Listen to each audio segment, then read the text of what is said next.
We will begin by drawing a circle for the eye in the bottom left hand corner, leaving room to go around the eye for the mouth and the head. Draw the little eye looking up like that. We'll go back and color it in a little bit.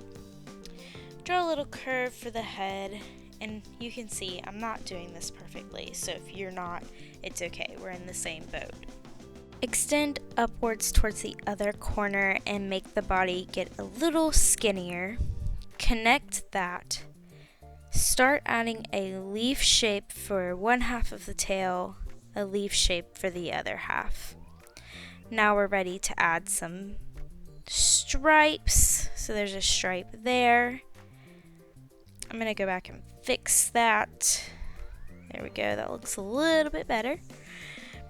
And now we're going to add our fins. Give a big loop right there on the top and the bottom. And then a loop between the first fin and the tail, and another one on the bottom. Add a stripe, one, and another more. Lastly, I will add a stripe towards the tail.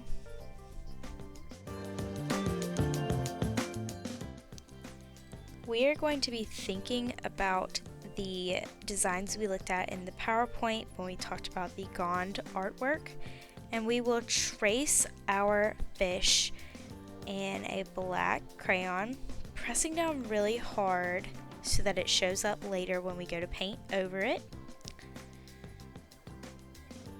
Trying to go over each and every line. Again, if you do it thin and wimpy, it will not show up.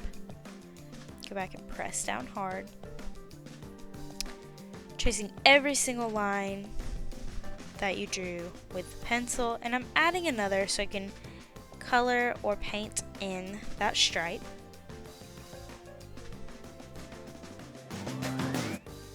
And I said earlier that we would color in the eye, so now we are. And I'm just gently erasing some of those lines that I left in pencil that are still showing. And you want to do this really carefully because I smeared my crayon all the way across my page, and it'll be fine. We'll fix it later. Now I am adding basically a scales design, but I'm going to go back and make it fancier.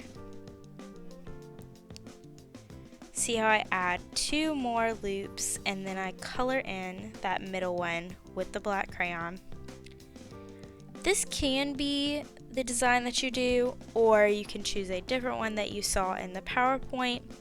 It's up to you, but you want to make it special and different. This part is fast forwarded. I do not draw this fast. You should draw a lot slower than you see me drawing here, but I didn't want it to take too long.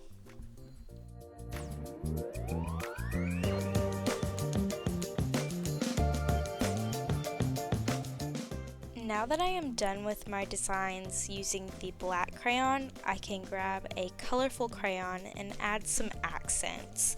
We are not coloring in large areas, we're not coloring in our background and coloring in our fish, but we are adding designs that will show up using that wax resist technique. And I'm adding a variety of colors. I colored the stripe down the fin, which is fine.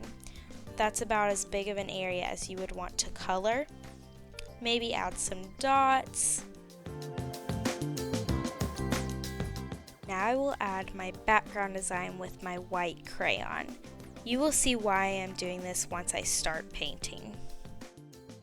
We are ready to paint. When you are rinsing out your brush, you do not want to tap your brush on the side of the container. You want to wipe all that excess water and let it fall back into the container. We have some nice new temper cakes and some old ones, but still good colors.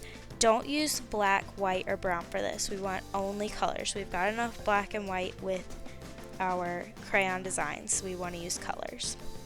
Now you need to really wake up that paint or it will not show up. So I have to spend a good bit of time waking that paint up and brushing on it. Now y'all can see why we added the white crayon design in the background.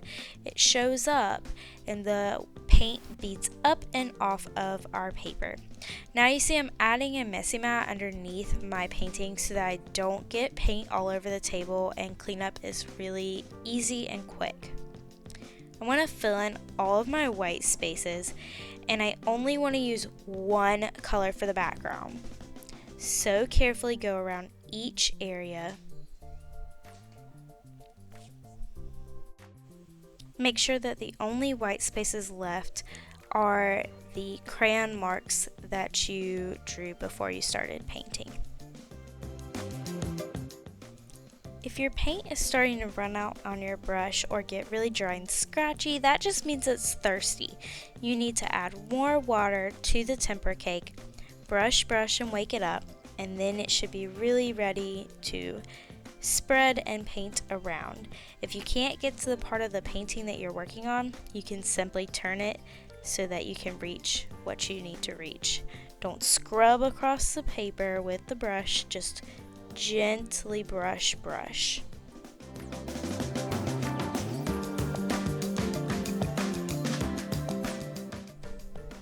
The next part is fast forwarded, and I will finish painting my fish using a variety of colors.